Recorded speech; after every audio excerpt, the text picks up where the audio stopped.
ماہنامہ جائزہ سے انتخاب کی سیریز کے سلسلے ماہنامہ جائزہ سے ضمیر علی بدایونی کا ایک مضمون منتخب کیا گیا ہے۔ اس مضمون کا عنوان ہے لا یعنی تھیٹر خالی کرسی۔ مضمون نگار ضمیر علی بدایونی۔ ظفر جمیل آج اسے دریافت ڈیجیٹل پر پیش کر رہے ہیں، سماعت فرمائیے۔ آئینسکو نے لا یعنی تھیٹر کی تعریف ان لفظوں میں کی ہے: لا یعنی ایبسرڈ وہ ہے جو مقصد سے محروم ہے، جو اپنی مذہبی مابعد الطبیعیاتی اور ماورائی جڑوں سے کٹا ہوا ہے۔ انسان گم ہو چکا ہے، اس کے سارے اعمال بے معنی، مہمل اور لا حاصل ہو جاتے ہیں۔ مذہبی مابعد الطبیعیاتی اور ماورائی جڑوں سے کیا مراد ہے؟ آئینسکو کا تیسرا ڈرامہ کرسیاں اسی مہمل صورتحال کے گرد گھومتا ہے۔ دو بوڑھے میاں بیوی جو 95 اور 96 سال کے لگ بھگ ہیں، یہ دونوں ایک گول مینار میں رہتے ہیں جو ایک جزیرے میں واقع ہے۔ اس تنہا جزیرے میں بوڑھا دربان کا کام کرتا ہے۔ یہ بوڑھا جوڑا ان ممتاز لوگوں کا منتظر ہے جنہیں جزیرے میں مدعو کیا گیا ہے۔ بوڑھا اپنی زندگی کے آخری ایام میں اپنی زندگی کے حاصل کے بارے میں انہیں کچھ بتلانا چاہتا ہے۔ بوڑھا چونکہ خود تقریر کے فن سے ناواقف ہے، اس لیے وہ ایک پیشہ ور مقرر کے ذریعے اپنا پیغام آئندہ نسلوں تک پہنچانا چاہتا ہے۔ مہمانوں کی آمد شروع ہو جاتی ہے، لیکن اسٹیج کی تنہائی میں کوئی فرق واقع نہیں ہوتا۔ لوگ نہ تو نظر آتے ہیں اور نہ ہی ان کی آنے کی کوئی آواز سنائی دیتی ہے۔ لیکن یہ بوڑھا جوڑا کرسیوں کی تعداد میں اضافہ کرتا جا رہا ہے۔ وہ اپنے مہمانوں سے بے حد خوش اخلاقی سے پیش آتے ہیں، ان کی خوش آمدید کے مکالمے ضرور سنے جاتے ہیں، لیکن مہمان نظر نہیں آتے۔ لوگوں کی تعداد بڑھتی جاتی ہے، یہاں تک کہ اس بوڑھے جوڑے کو چلنے پھرنے میں دقت محسوس ہوتی ہے۔ اس کے بعد بادشاہ آتا ہے، آخر میں مقرر نمودار ہوتا ہے جو واقعی حقیقی کردار ہے۔ یہ بوڑھا جوڑا مقرر کے آنے کے بعد مطمئن ہو جاتا ہے کہ اب ان کا پیغام دوسروں تک پہنچ جائے گا۔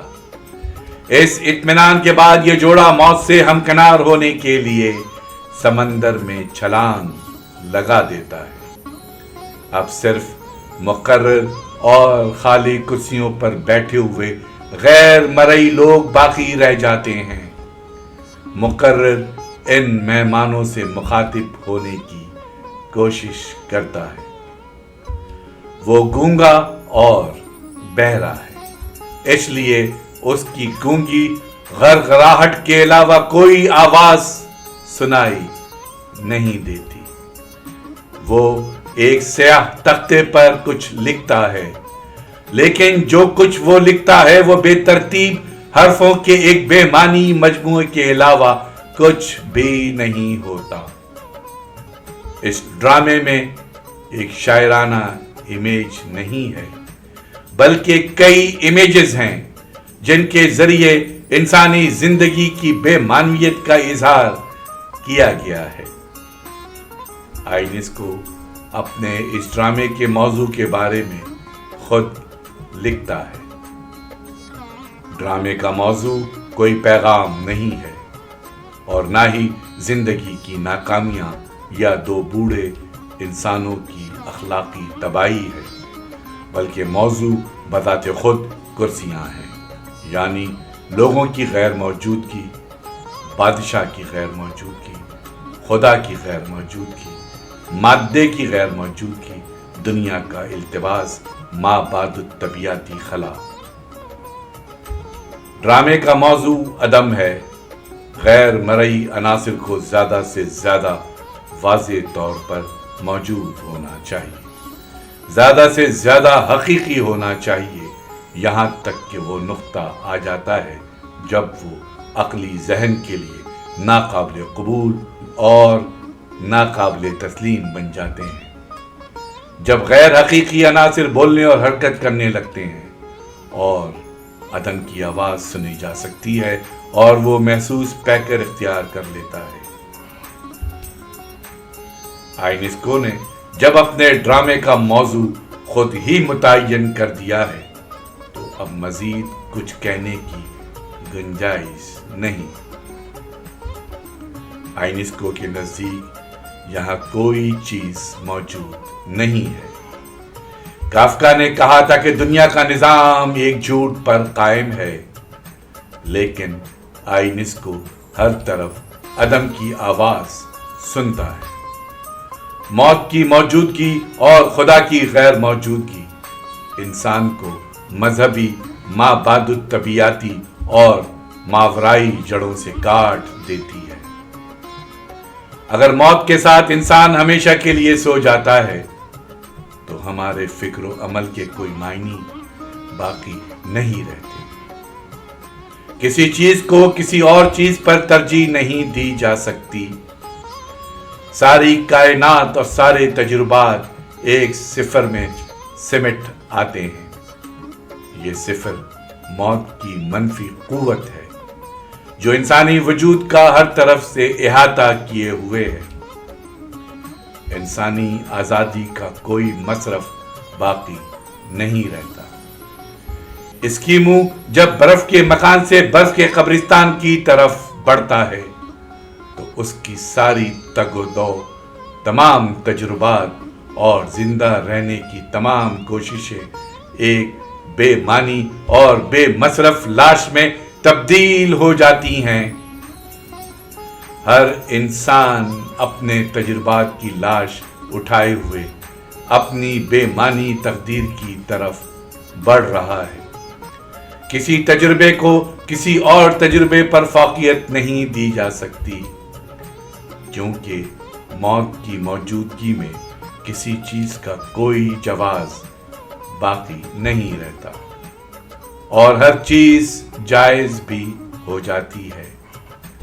انسان ہر سمت میں قدم اٹھا سکتا ہے کیونکہ تمام سمتیں اور تمام راستے ایک بے معنی منزل پر جا کر ختم ہو جاتے ہیں۔